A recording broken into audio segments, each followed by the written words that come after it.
So one night, 4 college students were out partying late at night and didn't study for the test, which was scheduled for the next day. In the morning, they thought of a plan. They made themselves look dirty with grease and dirt. Then they went to the dean and said that they had gone out to a wedding the night before, and on their way back, the tire of their car burst and they had to push the car all the way back. So they were in no condition to take the test. The dean thought about it for a minute and said that they could have a retake test in 3 days. They thanked him and said that they would be ready by that time. On the 3rd day, they appeared before the dean. The dean said that there was a special condition for this test. All 4 were required to sit in separate classrooms for the test. They all agreed, as they had prepared well over the last 3 days. The test consisted of only 2 questions with a total of 100 points. The first question, your name, 1 point.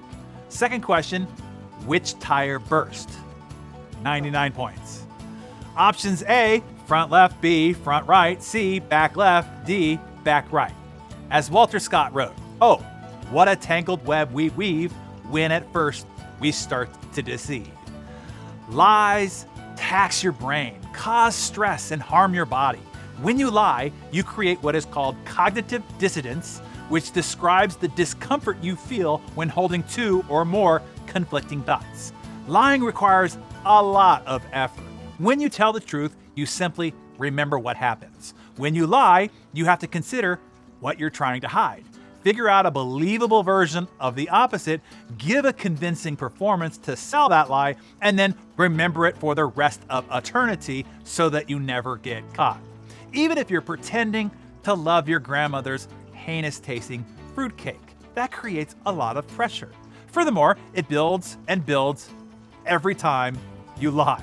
According to deception experts, the average person lies 3 times within the first minute of a meeting of a stranger and between 10 and 200 times a day. Lies cause stress and anxiety.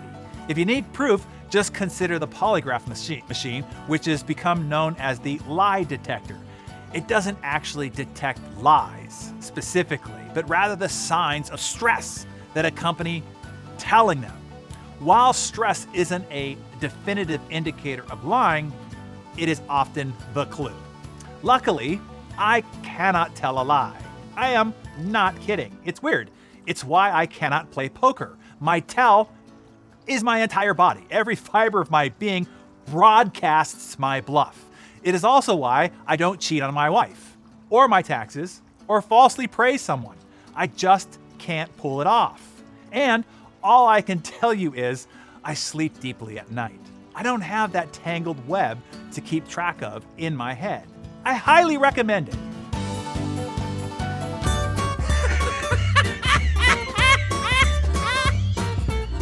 So, a politician dies, and at the pearly gates, St. Peter tells him, instead of being judged for his sins, he'll get to choose whether he goes to heaven or hell.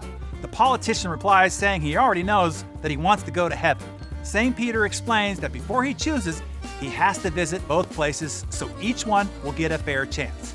First, the politician is taken on a tour of heaven by an angel. Looks pretty nice. Big fluffy clouds, angels singing and playing the harp, everybody seeming to enjoy themselves. The politician is pleased, but a bit underwhelmed.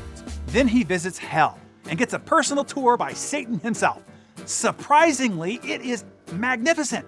It is the most beautiful place the politician has ever seen, and everybody there is having the time of their lives.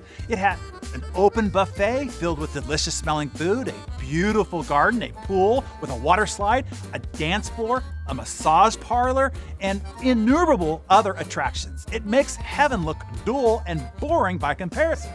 When the politician returns to St. Peter, he says, "I can't believe I'm saying this, but I think I'd rather go to hell." "Very well," says St. Peter, and he snaps his finger. The politician wakes up in total darkness, the stench of ammonia filling the air. All of the attractions are gone, everything is on fire, and the people are screaming in agony.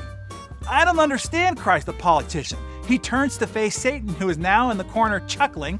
"This isn't what you showed me before," cried the politician. Satan replies, "Ah, yes, you see, yesterday we were campaigning.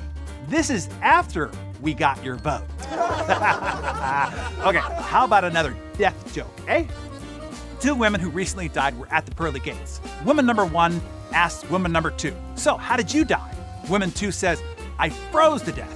"Wow, that must have been so painful. I'm sorry," said woman number 1. Woman number 2, "It was, but after a while you just go numb and don't feel much, and now here I am. How did you die?" she asked.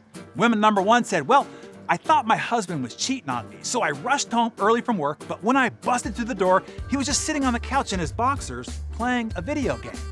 So I ran to the bedroom screaming bloody murder to look for evidence, but I couldn't find anything. So I ran into the bathroom, ripping the shower curtain down, but I still didn't find anyone. I even ran outside to the backyard, hollering in the woods, but I still couldn't find anybody there." Woman 2 asked, "So what happened to you?" Woman number 1 says, "Well, I got so worked up, so stressed, so exhausted from running around that I just collapsed and died." Woman number 2 replied, "Well, if you had just looked into the freezer first, we'd both be alive right now." All right, have a great weekend, everybody. I'll see you on the flip side.